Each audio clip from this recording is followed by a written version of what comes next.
Welcome to LC Yoga. My name is Laura, and today is day 3 of our 7-day yoga challenge.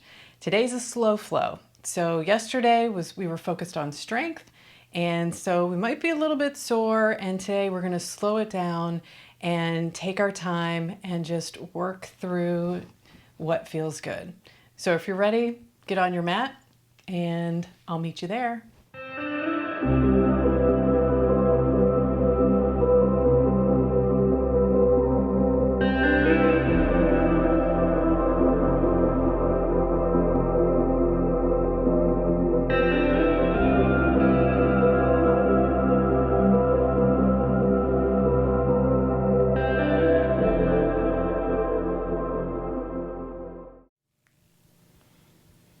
We'll begin today in a wide stance. So feet wide apart, toes turned out slightly, and begin to bend the knees. Let the hands come to the knees or somewhere on the thighs that's comfortable. With straight arms, let the shoulders rise up toward the ears. Breathe here into the hips. As the hips get heavy, let them fall away from the shoulders. There's sort of a traction for the spine.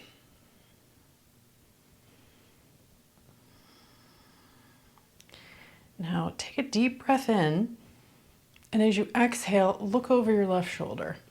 So let the right shoulder come forward. Stretch the side waist. Inhale it back to center, and then exhale over to the right. Inhale center, exhale left. Inhaling, exhaling. Inhale, exhale. Last time like this, inhale and exhale. And on your next inhale, come on up to stand, parallel the feet, reach the arms up overhead, and then rebend the legs just slightly, cactus the arms and arch back. And then bring the hands in prayer in front of the heart. Knees aren't deeply bent, just slightly bent. Close the eyes.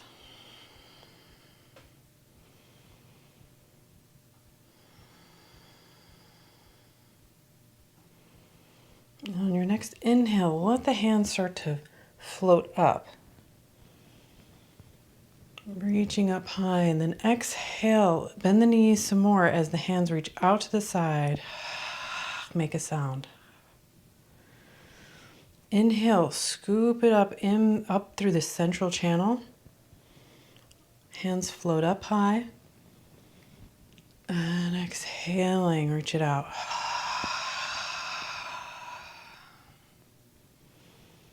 Inhaling up through center.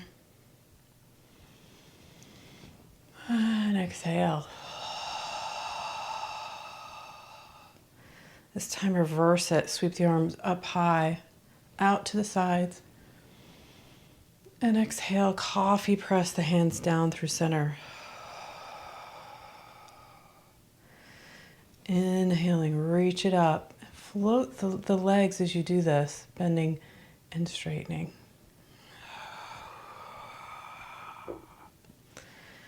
Last time like this. And press it down.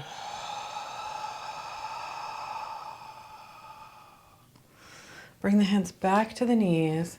Let the shoulders come up again, and let the hips just sink down.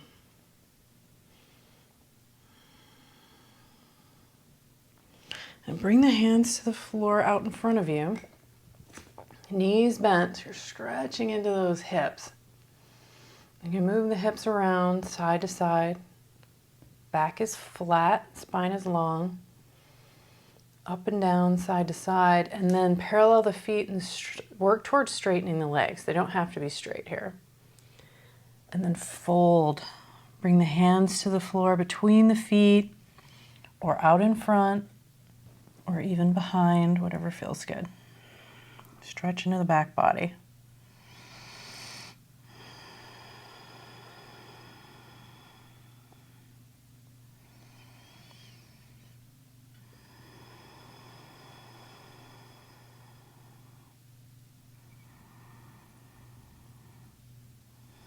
Deepen the breath if you haven't already.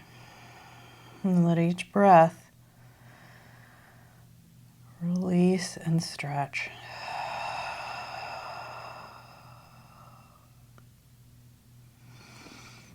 Inhale, come forward with a flat back. Bend into the left knee. Coming into Skandasana, so you can stay up on the toes or let the foot come flat and hang out there. Or you can reach your left arm over to the left and right arm up.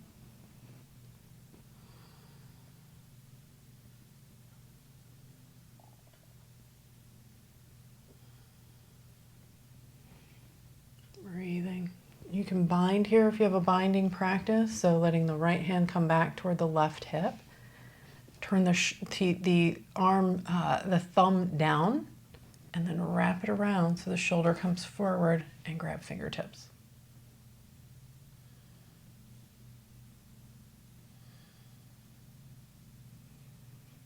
Now release if you bound and come on back to center and bow forward. Inhale with a flat back, bend into the right knee. Just take that over to the other side. So whichever foot position you took and whichever arm position.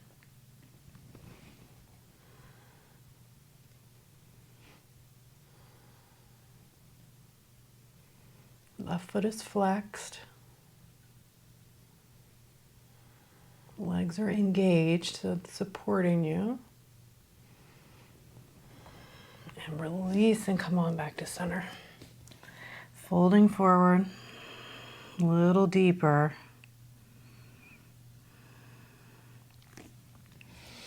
Now come forward with straight arms and let the left hand stay where it is and twist toward the right. Reach the right arm up high. Legs can be bent or straight. If you need a little more here, maybe lowering the elbow to the earth. Your choice.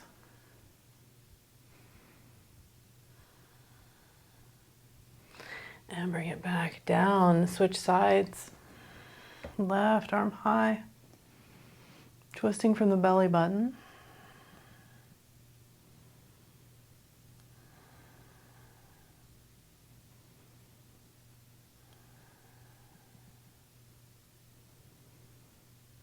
Deep breath in, last breath here, and then bring it back.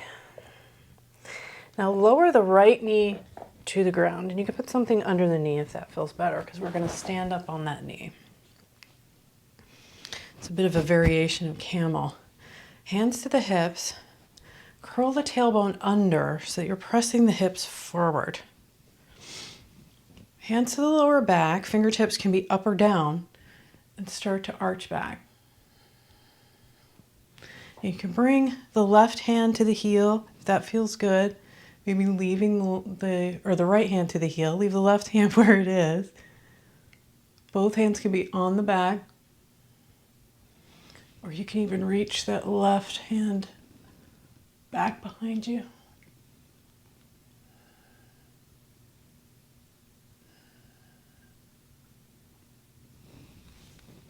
And come on up if you bend back.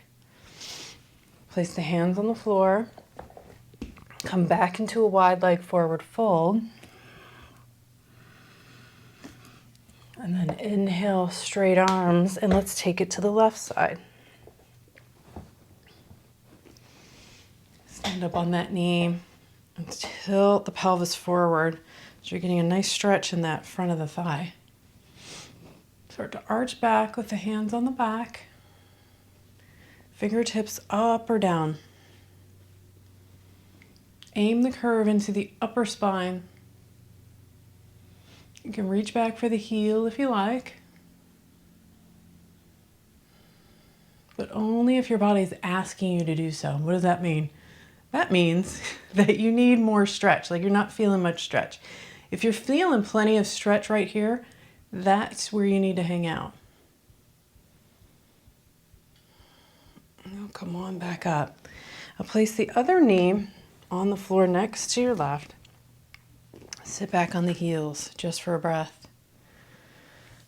Place the hands down on the mat about shoulder width and come into a plank and then a downward dog.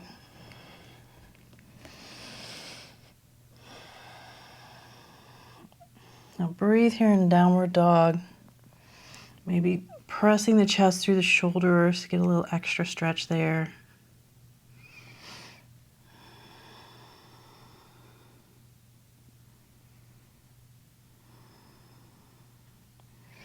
And then swim it forward into a plank, lower the knees and lower all the way to the floor. Deep breath in, come into a cobra. It can be low or high, come up to your own degree where it feels good in your spine. And then lower down. This time move the hands closer to the hip points. Straighten the arms and lift the thighs, upward dog.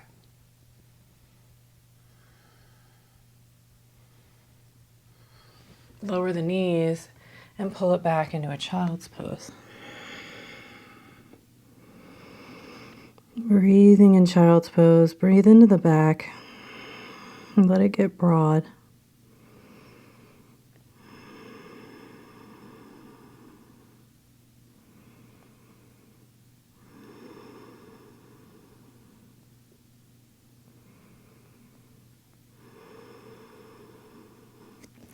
And come forward into hands and knees. On your next inhale, let the crown of the head come up in the tailbone. Stretch the front body and then exhale around the spine. Cat-cow. Inhaling, look up. And exhaling round. Inhaling, chest reaches forward. Exhaling round. Now this time we're going to continue cat-cow. You can keep doing what we were doing, or you can start to round the spine over to the left and the right, going in circles. Let the head go. And just kind of intuitively do what feels right. Figure out what your body needs. Stretch into that. So if you find a tight spot, maybe leaning into that. Go forward and back. Toes can be curled under or tops of the feet on the floor. All the way back to child's pose, forward. Choose your own adventure. Just work out the kinks. And breathing. Moving in one direction as you breathe in. And the other as you breathe out.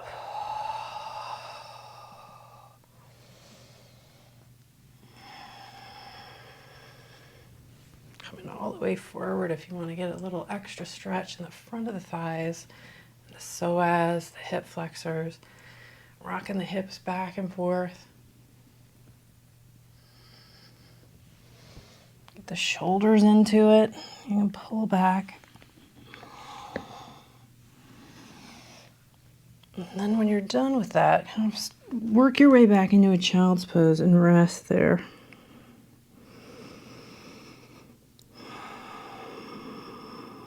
Just listening to the sound of your breath echoing back from the mat.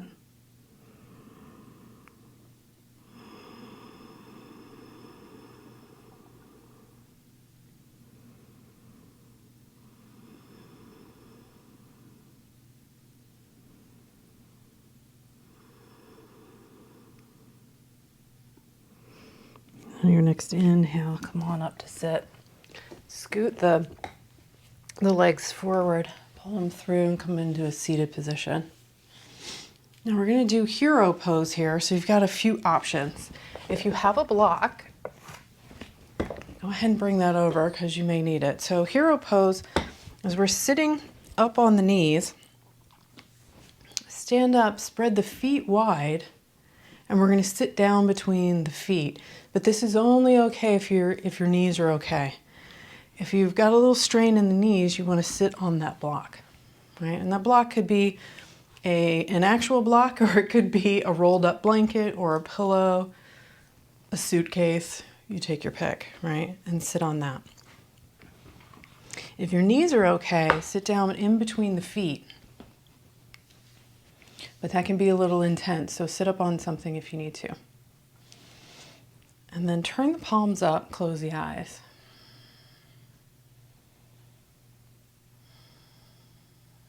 Just breathe into the front of the legs.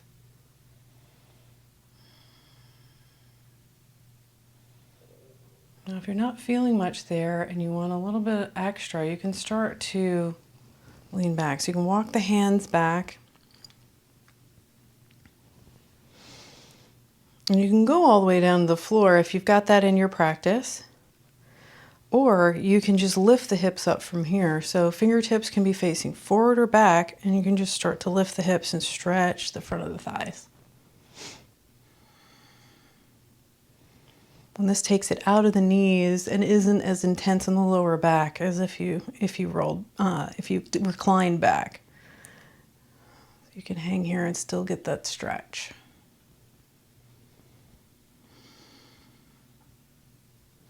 And you can do this even if you're on a block. If you're not getting much stretch there, hands behind, you can still lift up off the block.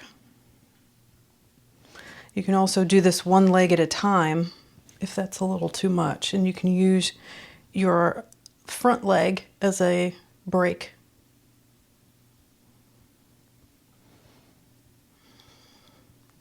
Okay, wherever you are, lower down and bring the weight forward, so you're more like on hands and knees. Remove the block if you had one, and lay all the way down on your tummy. Now stack the palms and rest the forehead.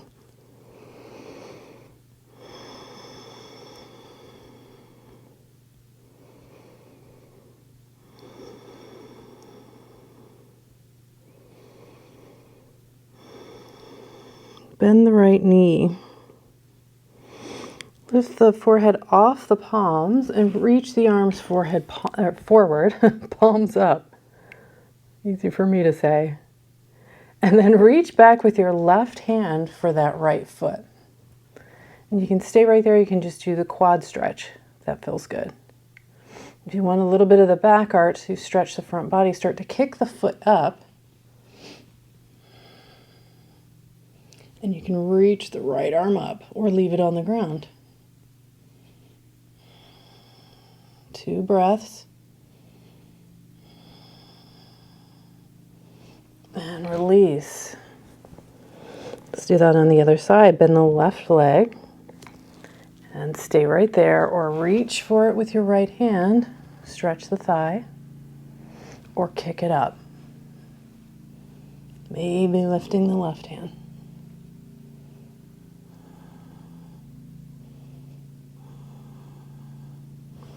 Reach everything long and stack the palms, rest the forehead. And rock the hips back and forth. Press the hands down underneath the shoulders, come up onto all fours, bring the feet on through, and roll down onto your back. Pull the knees into the chest. And we're going to end today on a Supta Baddha Konasana. So bottoms of the feet together, knees out to the side. You can do a regular Shavasana if you like. Hands can be on the thighs or palms up to the sides.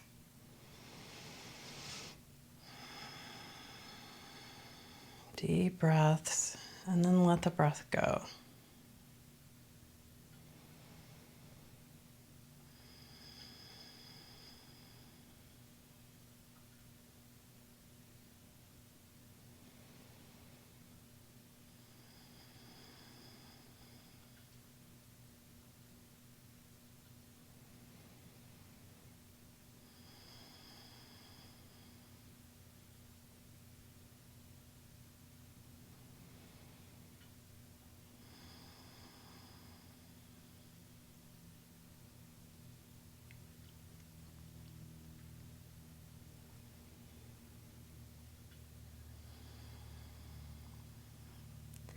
So even within slow flow yoga, there are different types, right?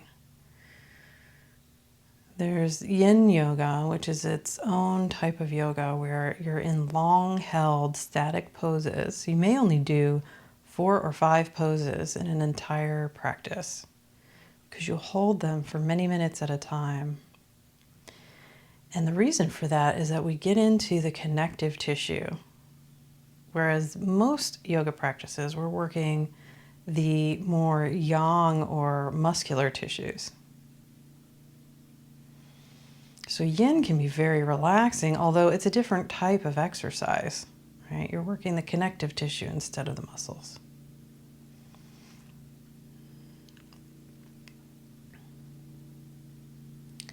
And in slow flow, it could be similar to your regular flow, but in sort of a slower pace. Or it can be primarily stretching and just sort of moving the body where, when you have a daily yoga practice, it can be, you don't want to do a workout every single day necessarily, right? Everybody needs a day off. And slow flow is an opportunity to do that where you can let the muscles sort of recuperate, but you're still moving. You're still holding that space in your day for practice. And that was today's intention.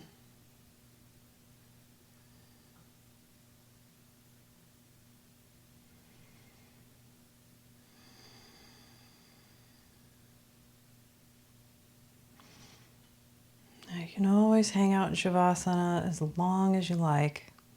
And when you're ready, start to bring the knees up toward the ceiling. If you're still in Baddha Konasana, heel toe the feet out, and then all the way out to the sides of the mat and let the knees knock together. And bring the hands to the thighs.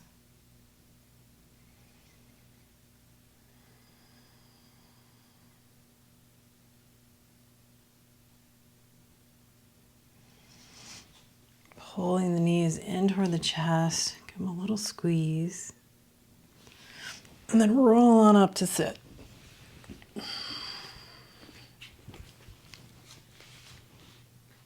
Backs of the hands to the knees, spine gets long. Cross-legged position, half lotus or regular cross-legged. And close the eyes.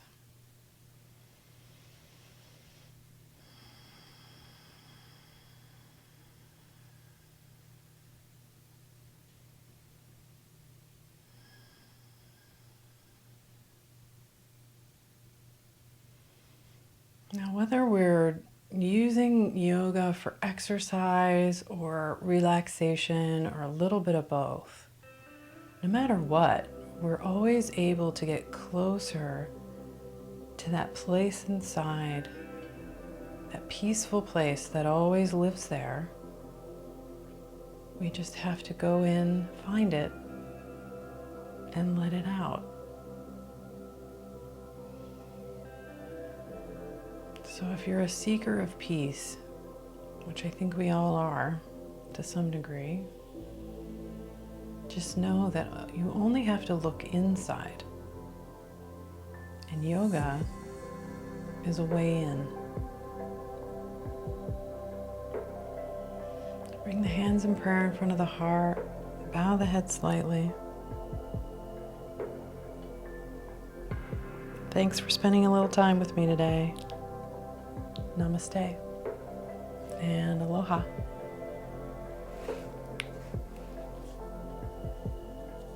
That's day 3. See you tomorrow.